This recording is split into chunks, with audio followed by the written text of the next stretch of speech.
আমার ভাইয়েরা, এদেশের 12টা বাজিয়েছে, চৌগাছায় শহীদের রক্ত পড়েছে কি পড়ে নাই? জোরে বলেন, পড়ে কি পড়ে নাই? এই যে আপনাদের কালীগঞ্জের সোহান তরুণ যুবক, রাতের অন্ধকারে তাকে গ্রেফতার করে নিয়ে যাওয়া হলো। এই তরুণ যুবকটা শিবির করার কারণে তাকে রাতের অন্ধকারে ক্রস ফায়ারের নামে নাটক করলেন। এই অল্প বয়সের তরুণকে চোখ তোলা হলো, হাত কাটা হলো, পা কাটা হলো, কত কষ্ট দিয়ে তাকে নির্মমভাবে হত্যা করা হলো। এই 21 বছরের যুবক একটাই অপরাধ, ইসলামী আন্দোলন করার কারণে, ইসলামী ছাত্র শিবির করার কারণে। সোহানের মা লিডারকে যেই বললেন, আমার সন্তান আর শিবির করবে না, প্রয়োজন হলে আওয়ামী লীগ করবে, তারপর আমার সন্তানকে ভিক্ষা দিয়ে দেন। ওই হারামখোর তিনি বলেছিলেন কি, যে আমাদের অভাব পড়েছে কি আওয়ামী লীগ করার মতন লোক কি আর নাই? আমি একটা কথা বলেন, ও চৌগাছাবাসী, আল্লাহ যে স্বয়ং তিনি দেখেছেন সোহানের মা দোয়া কবুল হয়েছে, হয়েছে কি হয়? থাকার জায়গা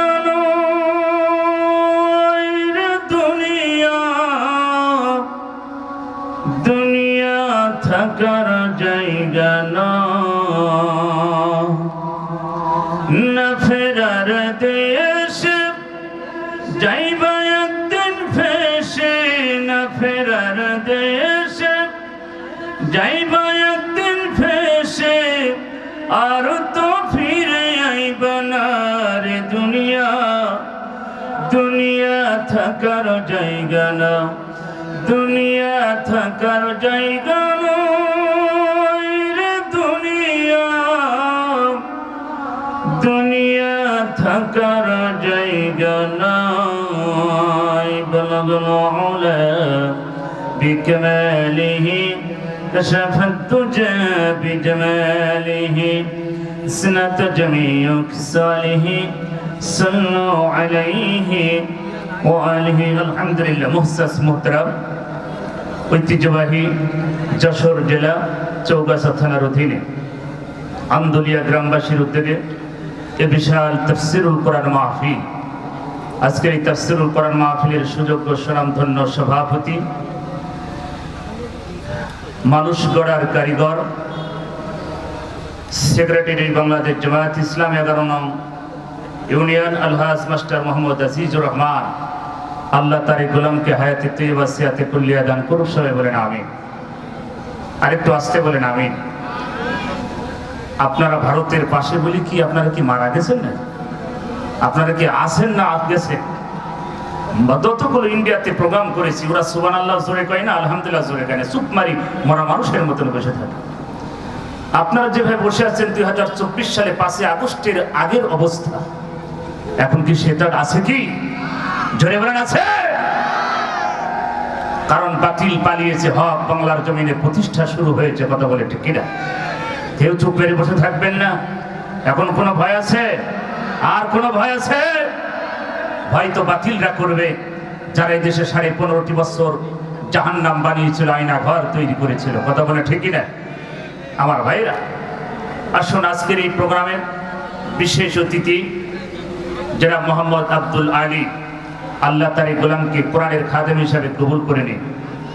আজকের এই মাহফিলের আমন্ত্রিত অতিথিবৃন্দ, বিশেষ প্রধান অতিথি মৌলানা গোলাম মোর্শেদ, আল্লাহ তার গোলামকে দ্বীনের জন্য, ইসলামের জন্য, কোরআনের জন্য কবুল করেন।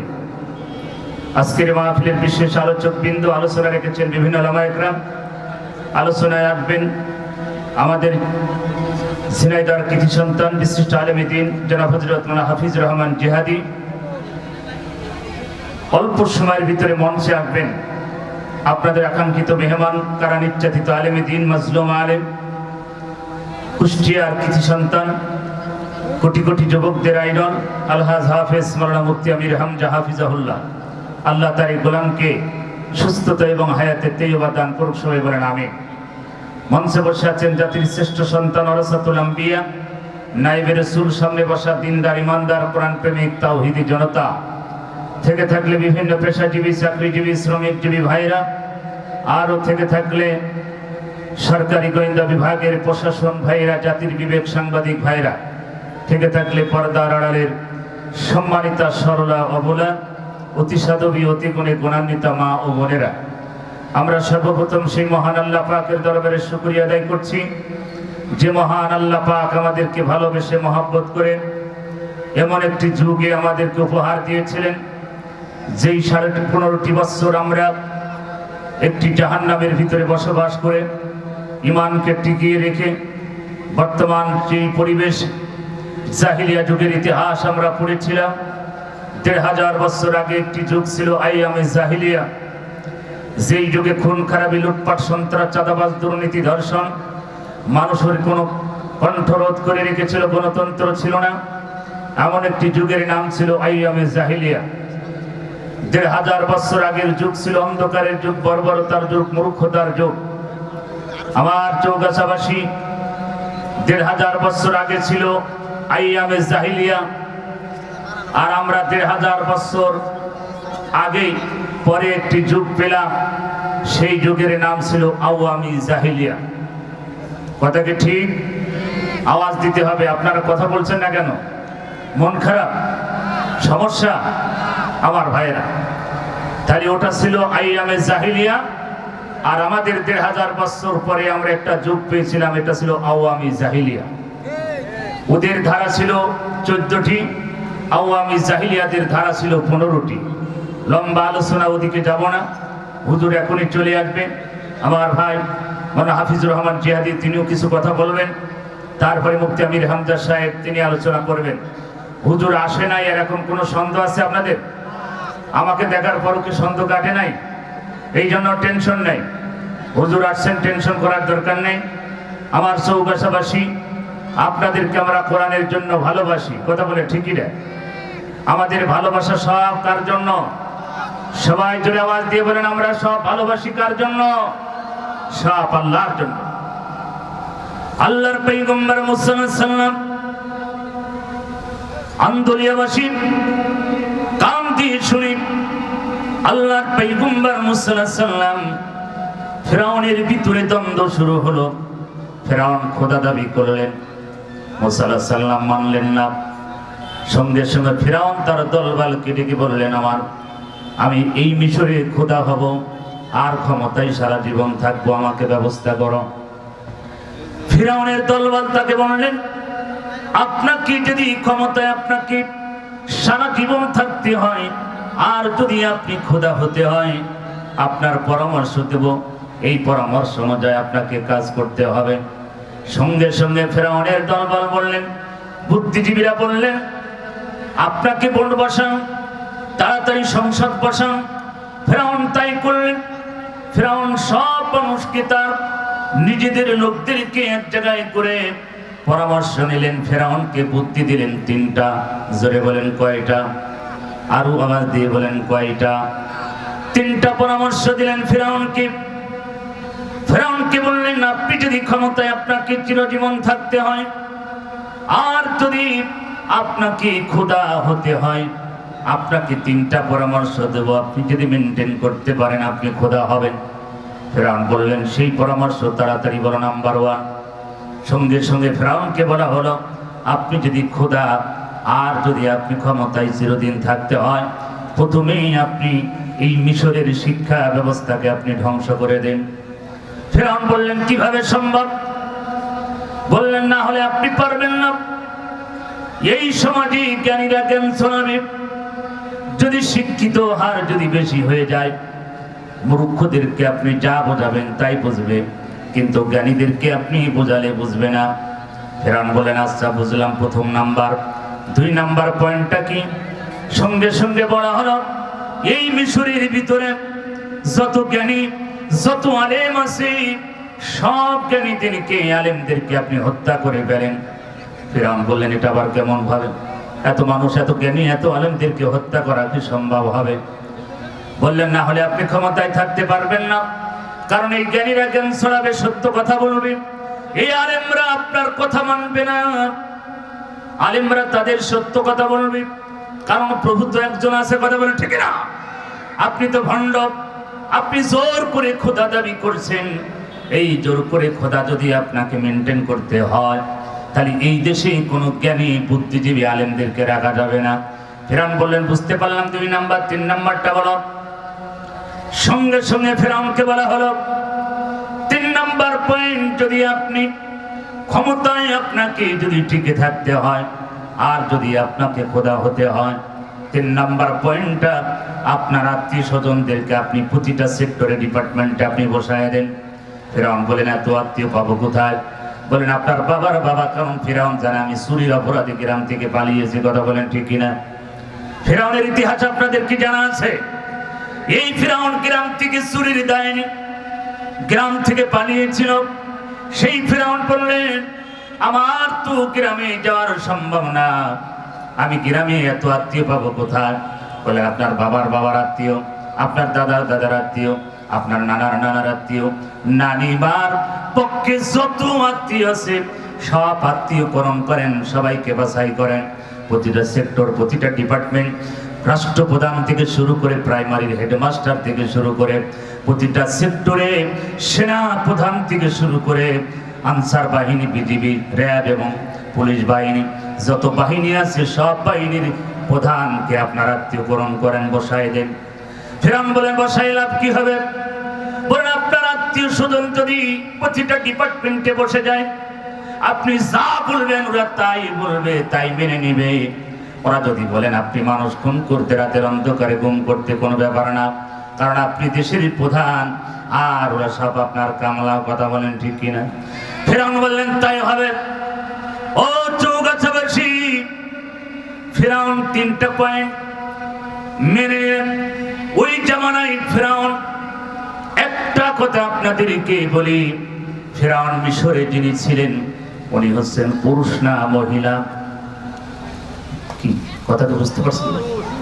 আওয়াজ দিয়ে বলেন না। মিশরের ফিরআউন পুরুষ না মহিলা? ওই মিশরের যিনি ছিলেন উনি হচ্ছেন পুরুষ ফিরআউন, আর আমার দেশে যিনি ছিলেন উনি হচ্ছেন লেডিস ফিরআউন। কথা বলেন ঠিক কিনা? উনি হচ্ছেন পুরুষ, ইনি হচ্ছেন লেডিস। উনি হচ্ছেন দুলাভাই, ইনি হচ্ছেন শালী। কথা বলেন ঠিক কিনা? দুলাভার কাছ থেকে সব সৃষ্টি এই শালী নিয়েছিল। কথা বলেন ঠিক কিনা? আমার ভাইয়েরা, ও চৌগাছাবাসী, আন্দুলিয়াবাসী, কান দিয়ে শুনি, ফিরআউনের প্রতিটা ধারা এই লেডিস ফিরআউন নিয়েছিল। আমার দেশের লেডিস ফিরআউন নিয়েছিল। যেভাবে প্রথমে শিক্ষা ব্যবস্থাকে ধ্বংস করেছিল ফিরআউন, আমার দেশের লেডিস ফিরআউন শিক্ষা ব্যবস্থাকে একই কায়দায় ধ্বংস করতে চেয়েছিল। কথা বলেন ঠিক কিনা? সম্মানিত ভাইয়ের আমার, 2 নাম্বার পয়েন্ট, ওই মিশরের ফিরআউন তার আত্মীয় স্বজনদেরকে প্রতিটা ডিপার্টমেন্টের সেক্টরে সব জায়গায় বসালেন। আমার ভাইয়েরা, আমার দেশের লেডিস ফিরআউন সব একই কায়দায় তার আত্মীয় স্বজনদেরকে বসালেন। এখনো পুলিশ, আমার ভাইয়েরা, সেনা প্রধান এখনো তার আত্মীয়, রাষ্ট্রপতি তার এখনো আত্মীয়। কথা বলেন ঠিক কিনা? দেশটাকে এমন ভাবে সাজিয়েছিল, ফিরআউন যে কায়দায় ক্ষমতা থাকতে চেয়েছিল, এই লেডিস ফিরআউন একই কায়দায় ক্ষমতায় সেভাবেই থাকতে চেয়েছিল। কথা বলে ঠিক কিনা? আমার ভাইয়েরা, 2 নাম্বার পয়েন্ট, ফিরআউন কি করলেন? ওই জামানায় জ্ঞানী আলেমদেরকে হত্যা করলেন লক্ষাধিকের বেশি। কত? লক্ষাধিকের বেশি জ্ঞানী আলেমদেরকে হত্যা করলেন ফিরআউন। ক্ষমতায় থাকার জন্য, ক্ষমতার মোহে পড়ে ফিরআউন ওই জামানায় লক্ষাধিকের বেশি জ্ঞানী আলেমদেরকে হত্যা করলেন। আমার দেশের লেডিস ফিরআউন একই কায়দায় ক্ষমতায় থাকার জন্য আলেমদেরকে হত্যা করলেন, গুম করলেন, খুন করলেন, ক্রস ফায়ারের নামে নাটক করলেন। কথা বলেন ঠিক কি? আমার ভাইয়েরা, শাপলা চত্বরে কত আলেমদেরকে হত্যা করল। আমার দেশের শ্রেষ্ঠ সন্তান এ বাংলার দেশে যিনি 50টি বছর কোরআনের দাওয়াত দিল, মিশন করলো, আল্লামা সাইদিকে তারা ইনজেকশনের মাধ্যমে, এই যে ভারতের তার কাটা ওই তারা বাবুদের প্রেসক্রিপশনে ইনজেকশন দিয়ে তারা হত্যা করলো। কথা বলেন ঠিক কিনা? আমার ভাইয়েরা, চৌগাছাবাসী, ও চৌগাছাবাসী, তারপর ওদেরকে আমরা এখনো ভালোবাসি। এদেশের হাজার হাজার মায়ের বুক খালি করেছে। কথা বলেন ঠিক কিনা? হাজার হাজার নারীকে বিধবা করেছে।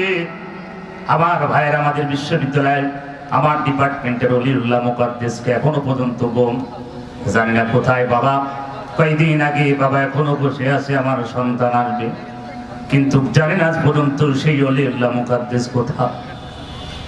তারা যেই নাটক তৈরি করেছিল বাংলাদেশ, আল্লাহ পাক বলেন হাবিব বান্দার প্রতি আমি কখন রাগান্বিত হয়ে যাই, বান্দা যখন বান্দার প্রতি জুলুম করে, মানুষের প্রতি যখন জুলুম করে, আমি আল্লাহ তখন বান্দার প্রতি রাগান্বিত হয়ে যায়। আল্লাহ এমন গজব দিয়েছে ও চৌগাছাবাসী, আল্লাহর এমন গজব বাংলার জমিনে এসেছিল, দিল্লির মাল দিল্লি চলে গেছে। কথা বলেন ঠিক কিনা? ওটা আমাদের মাল ছিল না, ও দিল্লির মাল ছিল, দিল্লি চলে গেছে। কথা কি ঠিক? আওয়াজ দিয়ে বলতে হবে মুসলমানেরা, কথা কি ঠিক? এখন দিল্লির এতিমখানায় বসে বসে খালি ফতোয়া মারতেছে। আমার ভাইয়েরা, এদেশের 12টা বাজিয়েছে, চৌগাছায় শহীদের রক্ত পড়েছে কি পড়ে নাই?